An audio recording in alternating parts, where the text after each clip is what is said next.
Venus and Company, how can I help you? Hello, there is something I would like to ask you. Sure, that's what I'm here for. Oh, I'm Mrs. Thumb, and I really love shopping online on your site. But how do I know how many things I have purchased? All of the products that you purchase are in your shopping basket. You can view your basket at any time by clicking on it. Fine. When you are ready to buy, you proceed to the checkout. Is it safe to use my credit card? Sure. When you decide to place an order, you sign in using a secure server. Okay. Are there any special offers? At the top of the home page, there is an icon, Deals of the Week. Click on it, and you can view all our hot deals. Okay. I've got a query about one of your products. A pink top, size 24, code number 203. Pink top size 24. Let me check availability.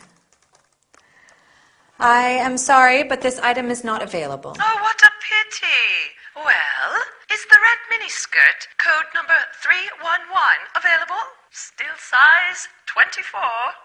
Sure. Still size 24. Not available either. But at our warehouse, we have a wide variety of blouses and trousers on offer. Interesting.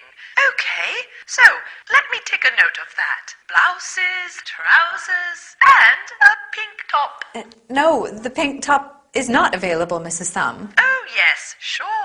Blouses, trousers, and red skirt. Oh, my husband is going to love it. No. You are very helpful. Thank you so much. Good morning. That's what I'm here for.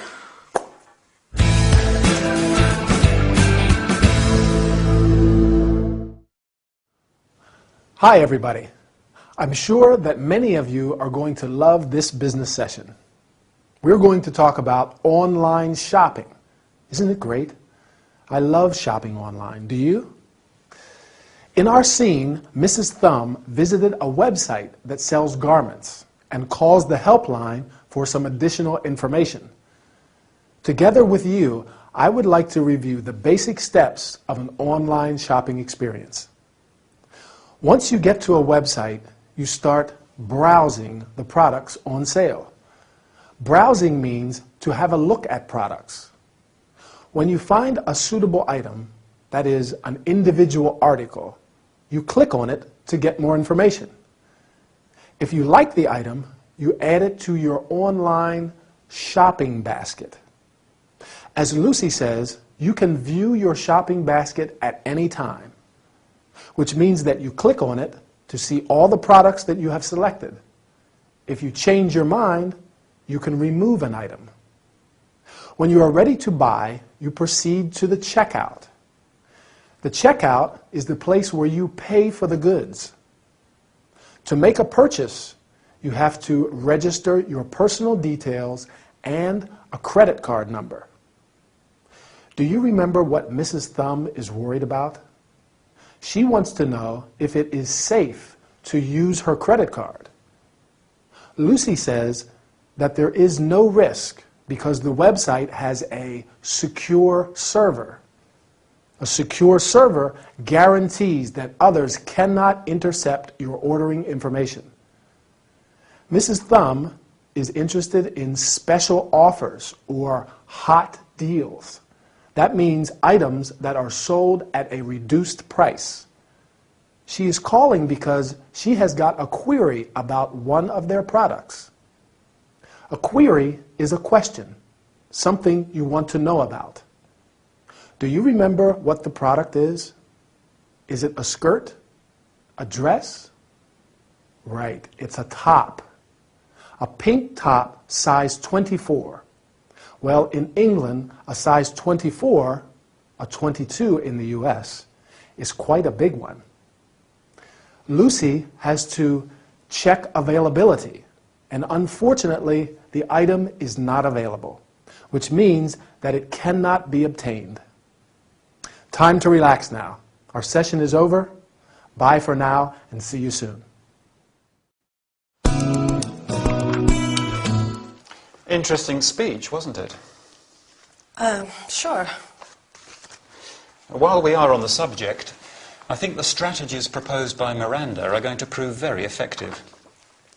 The report on our financial situation was very interesting, don't you think? Right. Speaking of interesting things, did you see your photo in yesterday's newspaper? You are kidding. What photo are you talking about? The photograph of you, jogging in the park. I can't believe it. Wait, I must have it here somewhere. Here it is. Good heavens, it's really me. What did I tell you? I look terrible in that old tracksuit, not to mention my sweaty red face. You always look great, you know. I'm not so sure about that. That reminds me of when I joined the triathlon club at the Serpentine. The triathlon club, wow. What was it like? I must confess I was not a great athlete. I see. It was then that I met my first girlfriend. Her name was Jackie, and she was so sweet. I met her before a competition.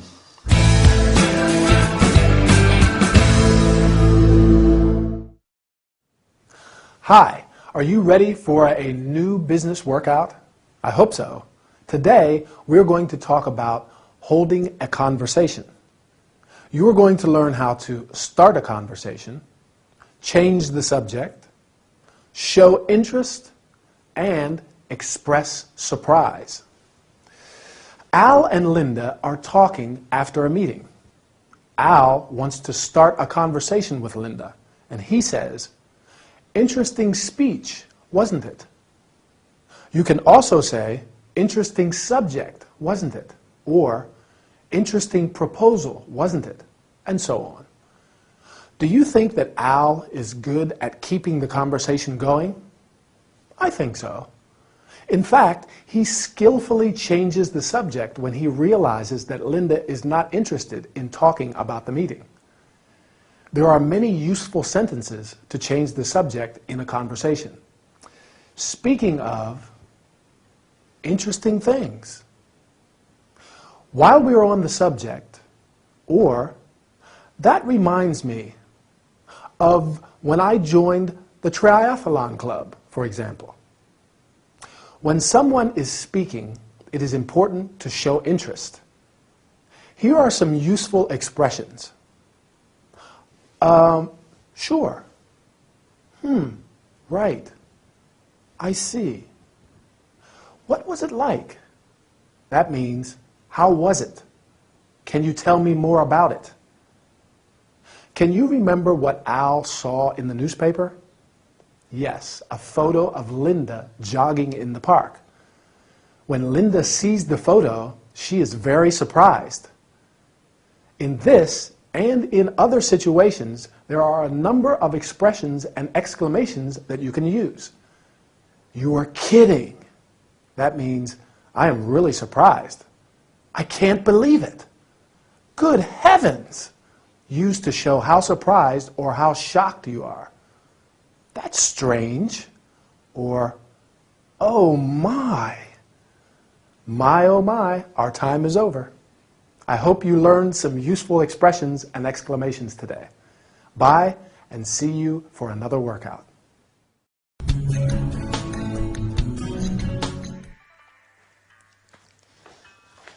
This way, Mrs. Knight. Ready for a regenerating beauty treatment? Yes, I'm coming. Is something wrong? No. Yes, there's something very wrong.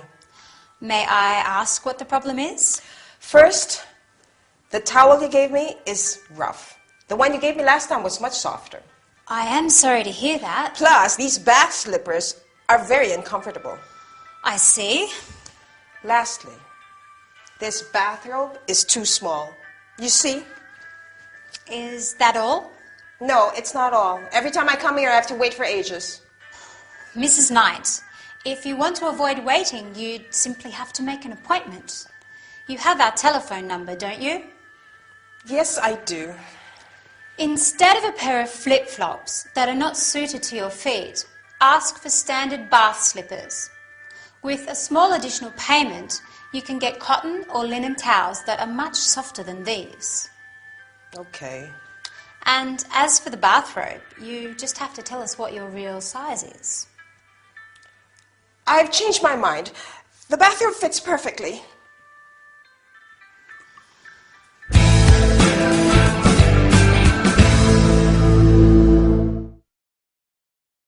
Hi everybody. Ready for a new health and body care session? Would you like to try an overall beauty treatment? Exactly like our faces, our bodies need care and treatment. Today, we are going to see some terms related to bathroom textiles and related accessories. Textiles is a general term that we use to describe any product that is made from a fabric or cloth. Mrs. Knight is not happy, and Chloe needs a lot of patience to deal with her. Do you remember what the first thing is Mrs. Knight complains about? The towel, right. A towel is a piece of absorbent cloth you use when you are wet. There are many types of towels, including a beach towel, which you use for lying on in the sun, a bath towel, which you use after a shower, and a hand towel, which you use for drying your hands. Mrs. Knight says that her bath slippers are very uncomfortable.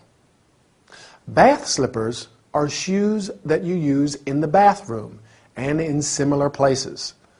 Many people wear flip-flops during the summer.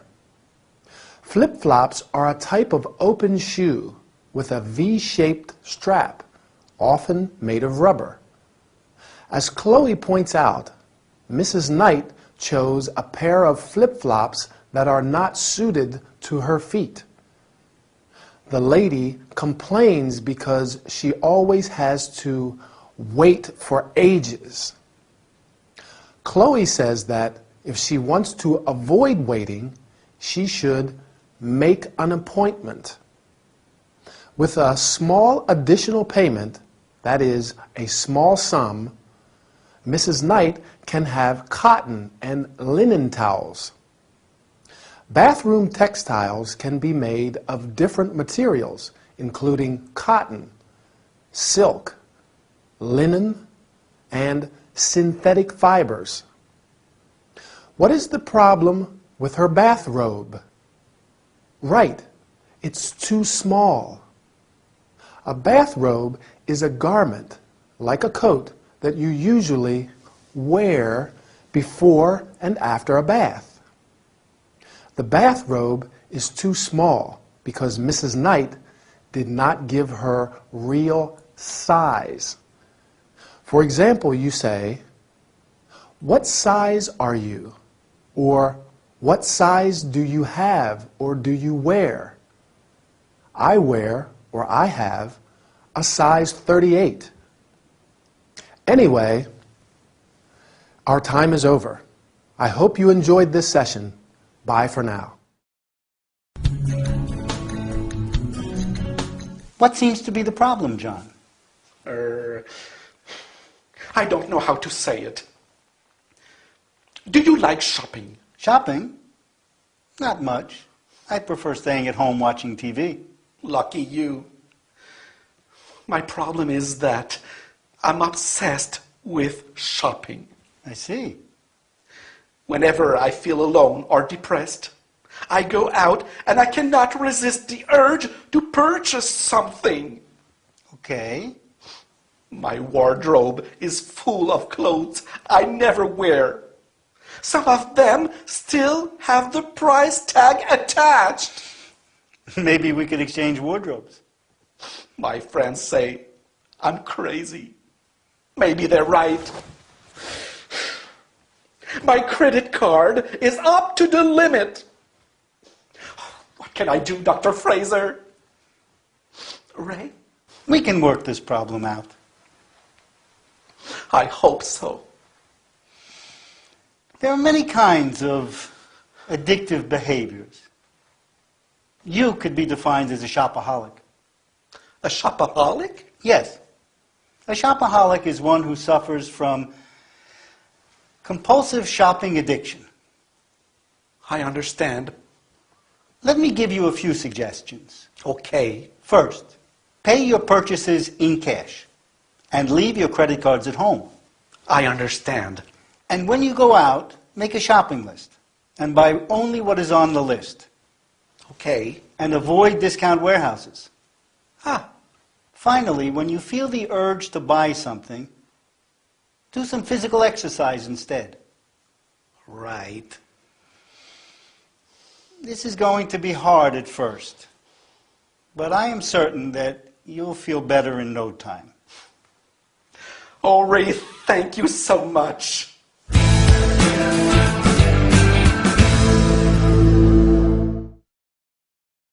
Hi, good to see you. Are you okay? I hope so. In this health and body care session, we're going to talk about different kinds of addictive behavior and how to deal with them. You will also learn some terms and verbs related to shopping. So let's get started. Do you know the word shopaholic? A shopaholic is someone who is addicted to shopping. This is Mr. Little's problem and why he's asking Dr. Fraser for help. Whenever Mr. Little feels alone or depressed, he cannot resist the urge to buy something. The urge is a strong desire, especially one which is difficult to control. This is an example of addictive behavior. We talk about addiction when there is a physical or psychological dependence, such as drug addiction. As we said, Mr. Little suffers from compulsive shopping addiction. I'm afraid I know a lot of people who suffer from the same addiction. Mr. Little's wardrobe, a cupboard for storing clothes, is full of clothes he never wears, and some still have the price tag attached. The price tag is a piece of paper with the item's price. As a consequence, his credit card is up to the limit. This means that he spent more money than he has. He must feel really bad, don't you think so? Luckily, Ray gives him some suggestions. Can you remember the first one? Right. Pay for all your purchases in cash. Cash is money in the form of coins and notes. Then he says, leave your credit cards at home. That is, don't take your credit cards with you. Mr. Little has to make a shopping list and only buy what's on the list and avoid discount warehouses. Can you guess what a discount warehouse is? A small shop? I don't think so. Exactly. A discount warehouse is a large shop which sells goods at reduced prices. A difficult place for a shopaholic to avoid. Finally, when Mr. Little feels the urge to buy something, he should do some physical exercise, like jogging or cycling. I have to go now. I feel the urge to buy something, but I will do some jogging instead, right? Want to come with me? We'll keep practicing.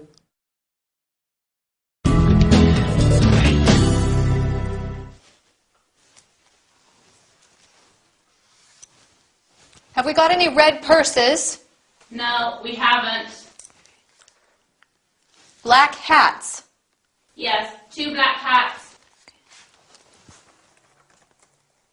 Okay. Black high-heeled shoes? Black high-heeled shoes. Sarah? Yes. Yes, what? How many pairs have we got? 1 pair, size 9. Right. We need smaller sizes. What about scarves? White scarves? Good afternoon. Good afternoon, madam. Can I help you? Oh, no, thank you, dear. I'm just looking for now. All right. Well, if you need anything, don't hesitate to ask. We do have things which are not on display, so if you can't find what you're looking for, then... Thank you.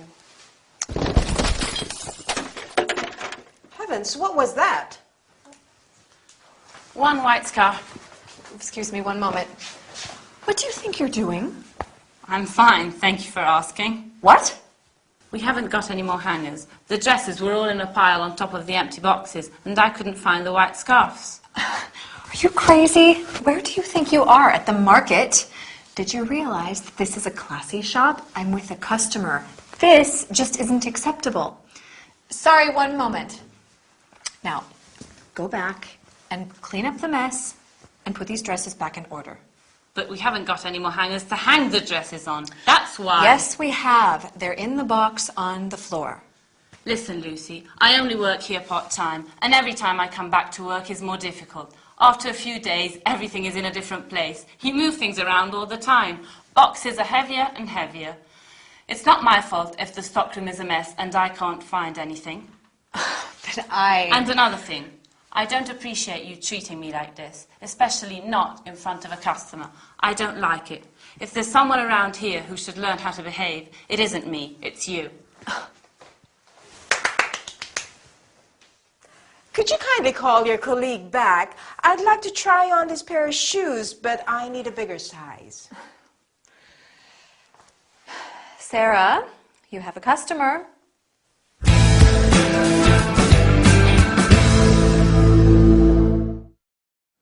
Hi, ready for a training session? Great. Let's get started. First, we'll go over some useful phrases to use in a shop, whether you're a shop assistant like Lucy or a customer. Then we can go over some items of clothing and other things we find in clothes shops. So, let's say you're a shop assistant and a customer walks in. You can greet them and say, "Can I help you?" Often people just want to look around first and see if anything interests them. In that case, they say, "I'm just looking, thanks." Then you can reply, "If you need anything, don't hesitate to ask," so that they feel free to ask you for help if they need it. Because sometimes there are things that aren't on display in the shop, but they could be in the stockroom. Now, before the customer walks into the shop, Lucy and Sarah are taking the inventory. And Sarah has trouble finding things in the stockroom because she only works part-time. That means she isn't there every day. And Lucy, who works full-time, moves things around, so they're always in a different place. Can you remember some items of clothing and accessories they mention as they take the inventory? Purse, where ladies keep their money. Hat. Scarf.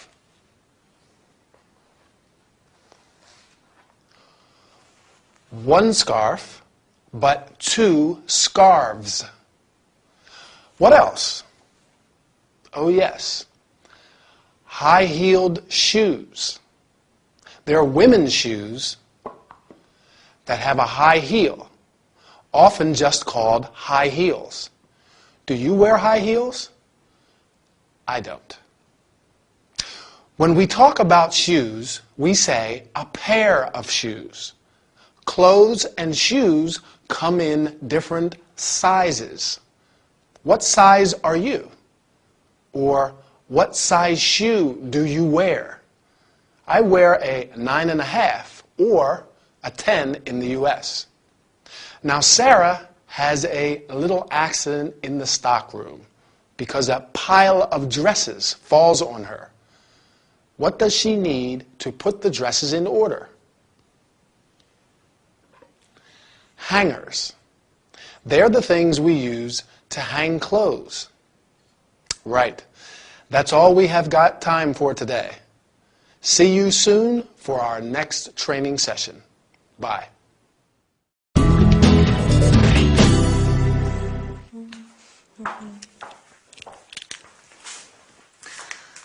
Good afternoon, Mrs. Knight. How can I help you? Yes, I want to return this pair of trousers. What's the matter with them? Well, the zip is broken. No, the size is wrong. I see. I apologize for the inconvenience. When did you buy them? A couple of days ago. May I see the receipt? The receipt. Sure.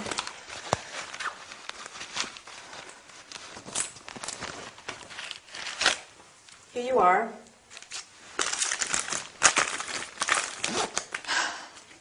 All right. Do you want to exchange them with another item, or would you prefer a credit note? I would prefer a refund if possible. I'm sorry, but that's not possible. Well then, let me think.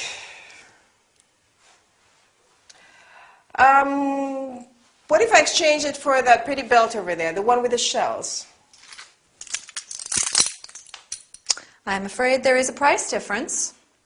You mean that belt is more expensive than these trousers? Exactly. You have to pay an extra 20 pounds. Oh my. We do have a lot of nice tops on offer. Okay, let me see.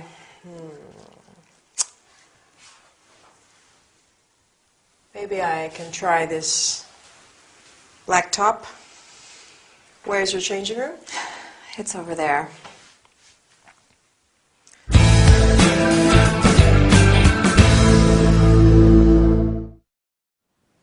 Hi, everybody. Good, I'm not late. I went shopping and there was a lot of traffic. By the way, today we are going to talk about shopping and how to deal with problems. We're going to learn how to greet a client and offer help, apologize, ask for information about a returned item, offer a solution. Lucy, the shop assistant, greets Mrs. Knight and offers help. Good afternoon. How can I help you?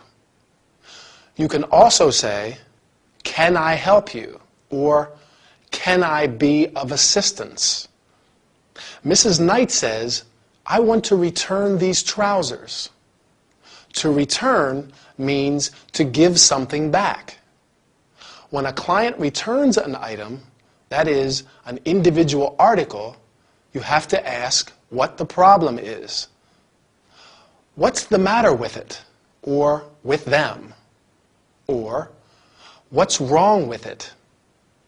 Do you remember what's wrong with the pair of trousers Mrs. Knight wants to return? I'll help you.